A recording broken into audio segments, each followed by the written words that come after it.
going on, guys, and welcome back to another Pokemon Wi-Fi battle. Today, I'm a little bit sick, and I should be starting my 10-page essay right now, but I figure, fuck it, Pokemon's more important. So, I built a new NU team, and I got this battle from Andre, and he's got a pretty threatening-looking team over there.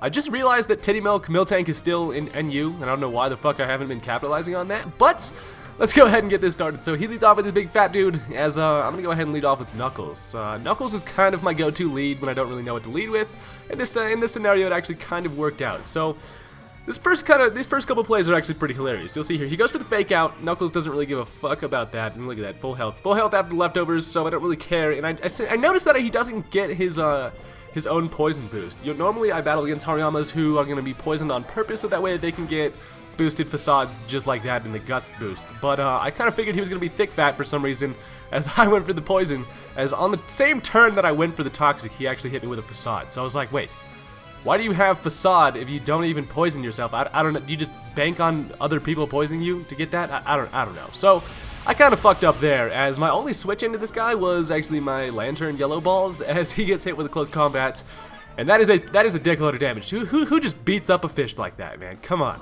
It's fucking cruel, bro. It's fucking cruel.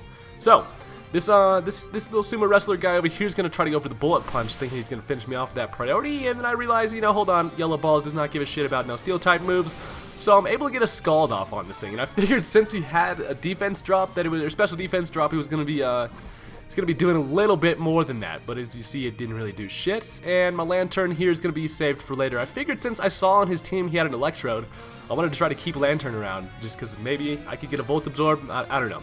Lantern's pretty cool because you can have Water Absorb or Volt Absorb. I tend to carry Volt Absorb because it kind of catches people off guard. I don't know, but actually Water Absorb may have been a little bit more useful in this battle. So I switch into Knuckles as he switches right into his Floatzel, and I'm like, well, that is just an absolutely shitty matchup for me, so I decide to go into Big Booty here, as I'm afraid of the Aqua Jet or whatever, Crunch. He ends up going for the Crunch, so I was like, well, not what I expected. Yeah, just gonna bite my big booty like that? That's fine. You eat ass. I see how it is, Floatzel. I see how it is. Thing eats ass. So, big booty over here is gonna go for a sleep powder as this big ass flying pig comes in and freaking avoids it. I was like, how does Pidgeot's fat ass avoid a sleep powder? Beats me. Beats me. I'm like 0 for 3 on sleep powders with that damn Lilligant. It's a damn epidemic out here, let me tell you. So I bring out Knuckles thinking I was going to be able to take an attack that this guy was going to throw at me, but unfortunately he hits me pretty hard with a Heat Wave, and he actually ends up going for a Heat Wave again, and that is the end of my red ass Sand Slash. So sorry, Knuckles, you kind of failed. You didn't even get your Stealth Rocks up, and that kind of comes into play. So now I'm like, it's a bird battle you want, do you? So I bring out my own little bird guy, as he's like, yeah, I'm not looking to fuck with that thing. So I knew that he was probably gonna want to bring out his Miltank. The Miltank is probably the only Pokemon on his team that can kind of handle my my Archeops. So I go for the knockoff on the first turn. That's pretty damn nice because now he doesn't have his leftovers, and I'm like, all right. So I tried to go for a Stone Edge there, and of course it missed. You have to kind of expect Stone Edges to miss. That's just what freaking happens. So I hit the next one, and it actually almost knocks it out. And I was like, all right, this is perfect. But unfortunately for me, he goes for the Toxic, as that's going to be pretty shitty for Gorehowl over here, because if you don't know, this thing has the ability Defeatus, so after he gets past the halfway point on the HP, he turns to shit, basically. That's essentially the ability there. Once I get below half, my attack pretty much sucks, and it's kind of awful. So that poison kind of sucks, but he's now gonna bring out the Floatzel. He's gonna scare me away with the Aqua Jet, as he makes a really nice prediction going for the Ice Punch here, as my Double Time is not really gonna enjoy that. I'm using Double Time because who the fuck needs 3 heads? 2's all you need. 2's all you need. That thing's actually pretty badass in NU. So I know he's probably gonna go for the Ice Punch again. Something tells me that this Floatzel might be Choice Banded or something like that. I don't know. That Ice Punch did a dickload of damage. It even does a lot to my Pyro here, so I'm like, this thing's got to be Choice Banded. I actually end up getting frozen, and look at how statue like my fucking Pyro turned. You're not even frozen. You're just standing there like a statue, bro. The hell.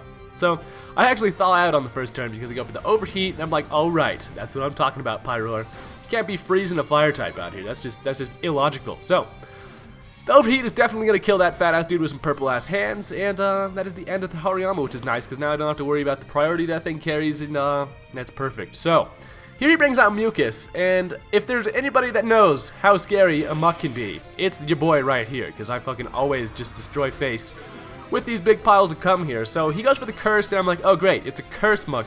Oh god, I'm just twice as fucked here. So He gets one curse up. Gore Howl is still at the point where I'm above half health, so I'm like, alright, I'm gonna hit it with a Stone Edge, see how much that does.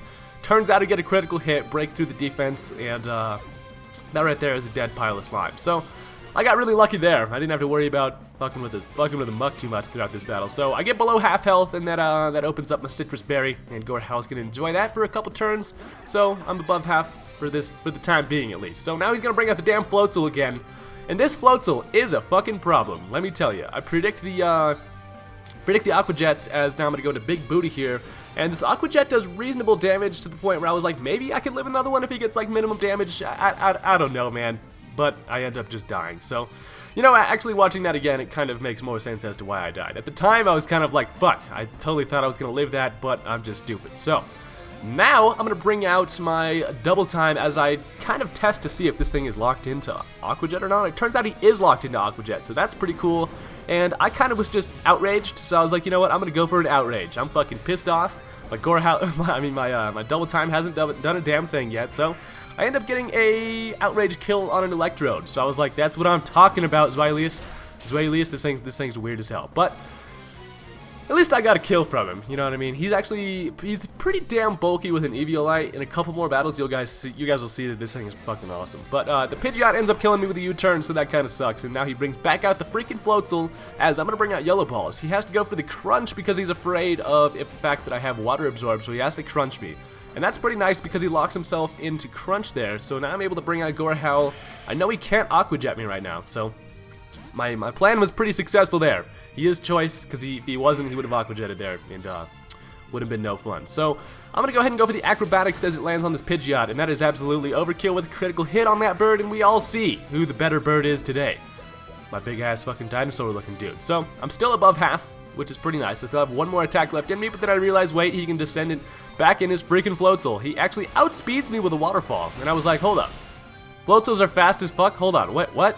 I was confused as fuck, but yeah, so that is definitely going to kill my Gore Howl. And now I'm able to bring out Pyroar, and check this out. I actually am able to outspeed this thing and hit it with a Hyper Voice. Choice Specs Hyper Voice from a Pyroar is going to kill just about freaking everything. So, finally, that damn Floatzel goes down, and all it took was a nice little yelling from my Pyroar to do it. That shit's powerful. Make sure you don't get yelled at by a Pyroar. It'll hurt. It'll hurt you. But thank you guys for watching. If you could click the thumbs up button on this video, that would be highly appreciated, and I will have some more matches up for you guys later. Peace.